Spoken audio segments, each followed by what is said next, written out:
नमस्कार दोस्तों, जिया एम्पायर में आप सबका स्वागत है। बहुत दिनों के बाद आ रहे हैं, हम मिल रहे हैं, कोई बात नहीं।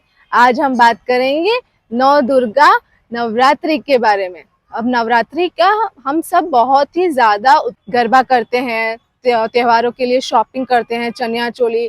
कहीं गुजरात में नवरात्रि का उत्सव 9 दिन तक गरबा खेलकर चनिया चोली माँ दुर्गा का पूजा पाठ करके मनाया जाता है। और अलग अलग देशों में जैसे कलकत्ता में अष्टमी, कलकत्ता में माँ दुर्गा का अष्टमी बहुत अच्छे से मनाया जाता है। वो हर एक अलग अलग सिटी का, स्टेट का अलग अलग प्रथा है जो, लेकिन ये 9 दिन में सब लोग सेलिब्रेट बहुत अच्छे से करते हैं।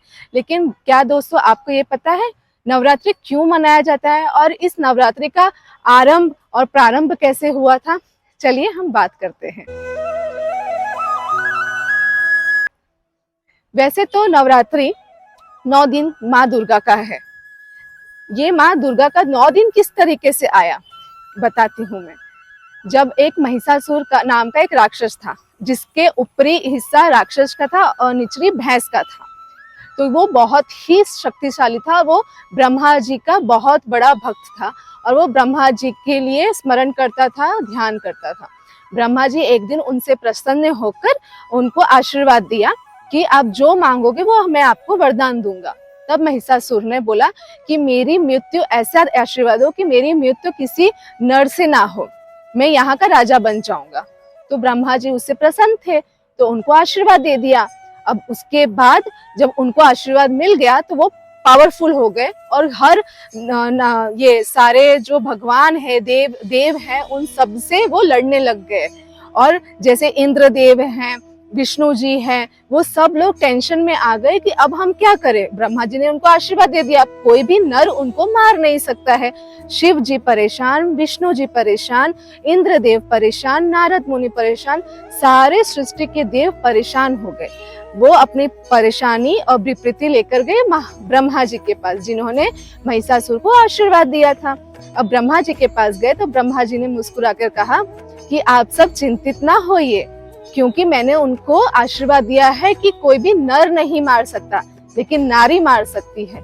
कहा जाता है ना दोस्तों, कभी भी वुमेन को अंडर एस्टिमेट नहीं करना चाहिए। जब वो अपने पे आ जाती है तो माँ दुर्गा का रूप लेती है।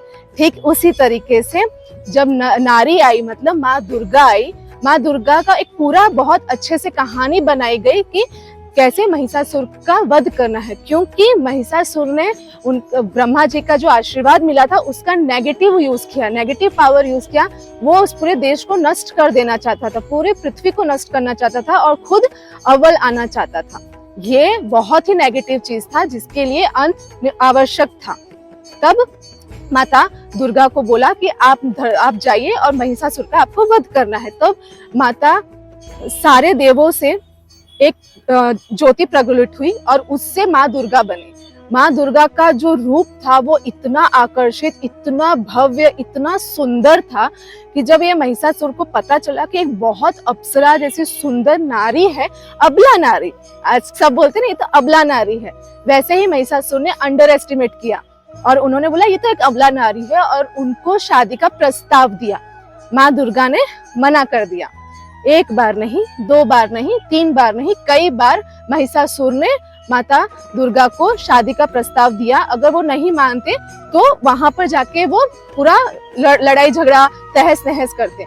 माँ दुर्गा को बहुत गुस्सा आया कि ये बहुत ज्यादा हो रहा है।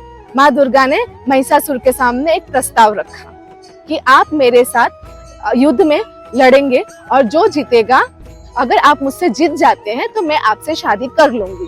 महिषासुर को लगा ये तो अबला नारी है, ये क्या करेगी, और महिषासुर ने ये प्रस्ताव को स्वीकार कर लिया और ये लड़ाई 9 दिन तक चलती रही और 9वें दिन पर माँ दुर्गा ने महिषासुर का वध किया था।